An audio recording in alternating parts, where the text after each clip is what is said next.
Oh, no, it's not. You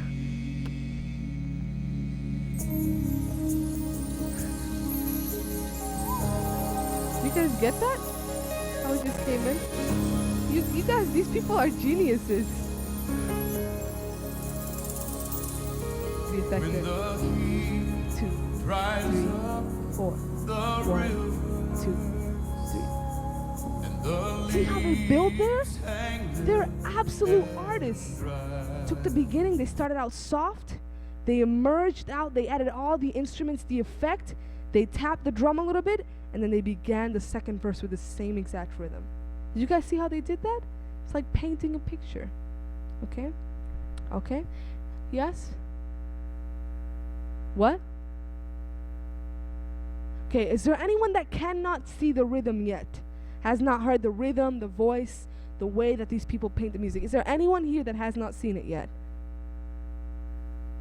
Is it clear to everyone how the rhythm works along with the words and how everything works to create that experience that many people call the emotional experience behind worship and the waving of hands and all that stuff? Do you have a question? Oh yes, we can try some of those too. Let's just try one of the most recent ones that is out there. And I'm even embarrassed to play this in church, but this is actually one of the most recent gospel songs, I have been told. So, but first, do you have those on there? Dagmar, would you like the ones that we had before on YouTube? I believe they were. The first one yeah, I believe that one. Is this the most recent one?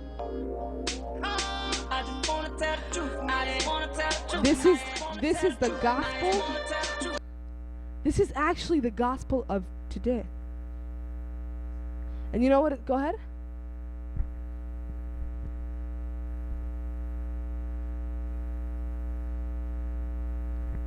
It's just what? Different lyrics.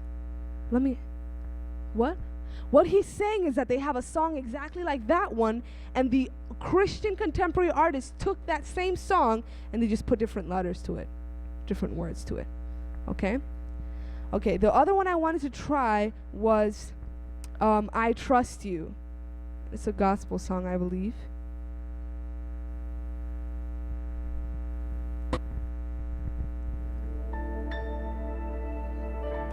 One of the most difficult things to do is find yourself in a storm. While in that storm, it seems like everyone who you thought you could count on has walked away. Hear how the music is playing. Sometimes it seems like even God himself has forgotten about you. But in spite of that, to still be able to lift your hands and say, Lord, I trust you. You can build anything around that beat. Does this bring a feeling of comfort? A sense of everything's gonna be okay. Peace and safety. Everything is gonna be okay. Because once Jesus comes in the boat, it'll be alright.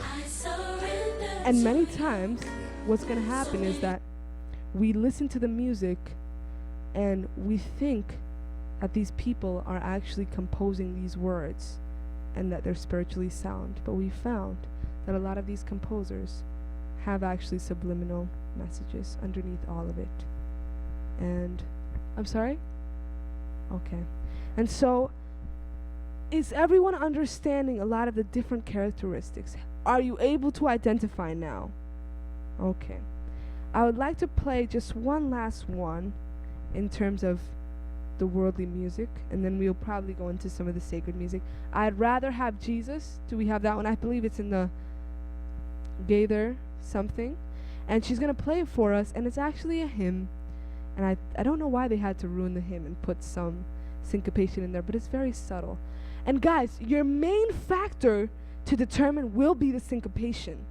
But you'll find many times that even with songs that don't have syncopation, you must pray over those songs and say, Lord, is this what you would have me to listen? Okay? Because remember, there's no security guard when it comes to music. You can choose, but there's no security guard. So your only security guard in that case is Jesus. So anything that comes in, just like food, your ears, anything that comes in needs to be that which is of God. Okay? And I believe it was I'd Rather Have Jesus.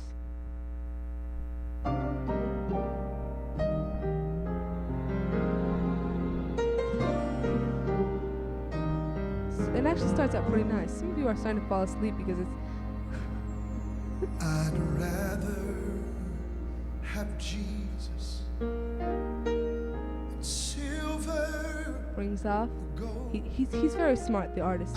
He's gonna start off gently, set the stage, Rather have repeat some of the words, draw out some of the notes. He's gonna give that special effect very soon. So he's preparing the stage. He needs to be soft first. And like a tiger, you can jump on the victim. And notice how they deviate the voice many times.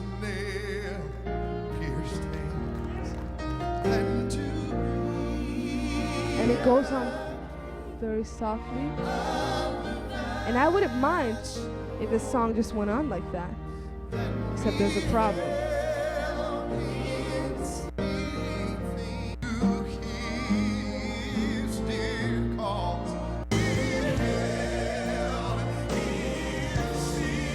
That change was drastic.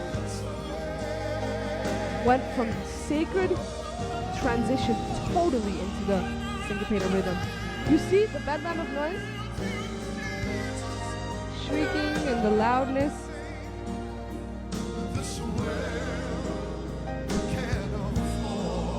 You can leave it. Just leave it. 1, 2. And then he goes back. But you see how all those drawn out notes? This world can't afford today.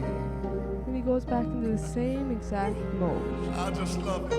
to finish I it. love you, Lord, more than anything.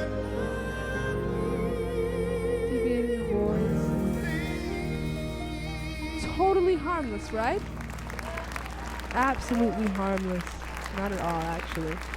But just to kind of give you guys an idea, this was the introduction to learning to interpret sacred music. And many of us, like myself, when we first hear something like, most of the music out there is not of God, and we are going to have to let go of it, the first thing that we think is, Lord, everything seems wrong, I mean, I need to get the right education, I need to wear the right clothes, I need to do the right this, I need to listen to the right music. And many times it'll feel overwhelming, guys. The truth feels overwhelming, and it weighs down upon us because once you walk out from this room, you're held accountable for that light forever. And the responsibility that weighs upon me this evening is not so much whether or not you will be saved. That is the long run. That's what our final goal is. But today, the responsibility is, will I or will I not embrace that which I have heard? Will I or will I not accept God's standard in music? The moment you decide not to, Spirit of Prophecy says, the moment you decide to say no to the light, it stops further light from coming. And the test will keep on coming back again until you pass it. And then more light can come. So now that we're seeing what the right kind of music is, I do not have all my music with me. All this music was off of the internet. But just to give you a sample of someone that doesn't use any syncopation, he sings a lot of hymns, but he actually composes. I have one of them by Fernando Ortega, and it's called Sing to Jesus. And he's just using the piano here. There's absolutely no syncopation in this one. So you can enjoy this one if you want.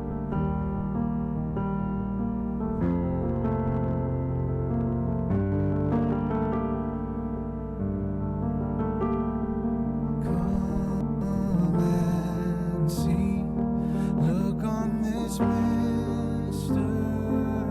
Words are actually quite intonated, and he's not using any syncopation. And it's still holy atmosphere, right? You don't feel like moving, but it's sacred music. And the same token that it will draw you closer to God, it will not bring up the lower passions. You understand what I'm saying? It will be calm and subduing and soft and yet powerful. Sing to Jesus, Lord of our shame. And he's talking about, what? Lord of Go ahead. Oh, it's 4x4. He's not doing anything syncopated there in that song. Okay?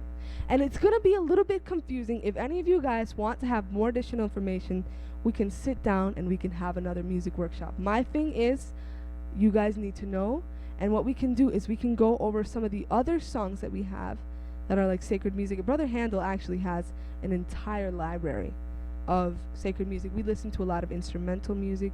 We listen to a lot of chorale music. We have music from a lot of the choirs here in the United States. We also have soloists, people that practice the standards of music that we have. So we have a lot of different music. Also, Dagmar has her CD. It's called Beautiful Savior, and it's completely instrumental. And one of the things that I like to do is whenever I'm doing my devotions, if I can pray to the Lord while I'm listening to the music, many times I can determine whether or not it's good in terms of besides the syncopation and the other characteristics. So if you guys want to have another one where we can actually go into more of the actual sacred music, then we can do that as well and at another time. All right, so we are officially finished here.